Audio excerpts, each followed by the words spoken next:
Instant tuto avec Zopia, il y a quoi au menu? L'aberration chromatique. Oh, mais qu'est-ce qui lui est arrivé ce pauvre petit Wooka? Eh ben, voyez-vous, il a mangé une sorte de petit papillon électronique. Alors, je vais vous montrer comment est composé le document. Donc d'abord, il y a le fond, le Wooka, les petites lueurs. Ceci va être un calque d'effet que nous allons dupliquer afin de réaliser cette aberration chromatique. Je le remets en blanc. Pour réaliser cet effet, je vais dupliquer 3 fois le calque. Alors je reste appuyé et je vais sur l'icône créer nouveau calque et je le fais 3 fois afin d'en avoir 4. Il y en a un qui va être rouge. Hop, on va aller chercher le rouge. Donc là, je vais le mettre en 0, 0, pour que ce soit bien rouge. Ensuite, ici, il va être vert. Et ici, il va être bleu. Nous avons donc les 3 couleurs, nous sélectionnons les 3 couleurs et nous mettons en ajouter éclat. Je vais masquer maintenant celui qui doit être blanc et je vais uniquement sélectionner celui qui est en bleu et je vais prendre l'outil de déplacement et je vais lui appliquer un déplacement de 2 pixels avec le clavier. 1, 2, donc vers le haut. Je vais sélectionner le vert, par contre là ça va être un en bas et un à droite. En bas et un à droite. Et pour le rouge, un en bas et un à gauche.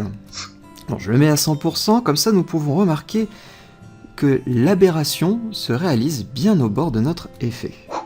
Bien évidemment, l'aberration chromatique n'est pas accentuée, nous allons tout de suite le faire. Alors pour cela, vous allez sélectionner le calque vert, filtre, déformation, objectif fisheye.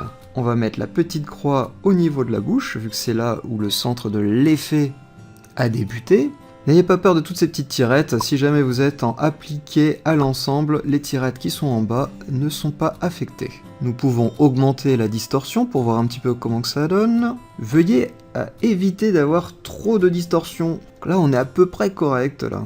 Je vais vous montrer une deuxième méthode, qui est bien évidemment la méthode de la maille. Donc on fait la petite transformation de maille.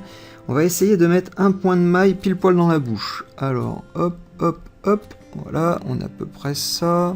Et via ces petits points de transformation, je vais pouvoir déformer les traits pour qu'on puisse avoir une petite aberration plus importante. Ici, et bien plus vers l'extérieur. Ne pas oublier les petits papillons.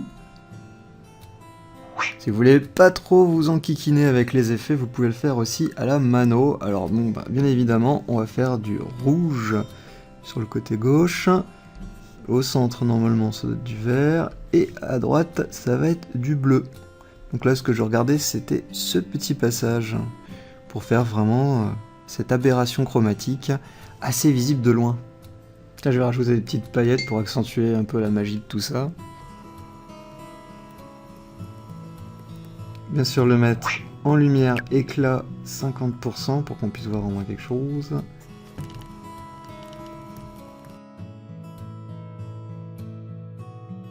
Flouter tout ça un petit peu. Le mettre encore en ajouter éclat 50%.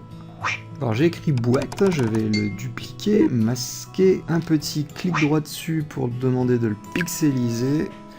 Je fais un CTRL-T, je regarde bien si dans les propriétés de l'outil, je suis en mode échelle rotation, je reste appuyé sur CTRL et je peux comme ça déformer.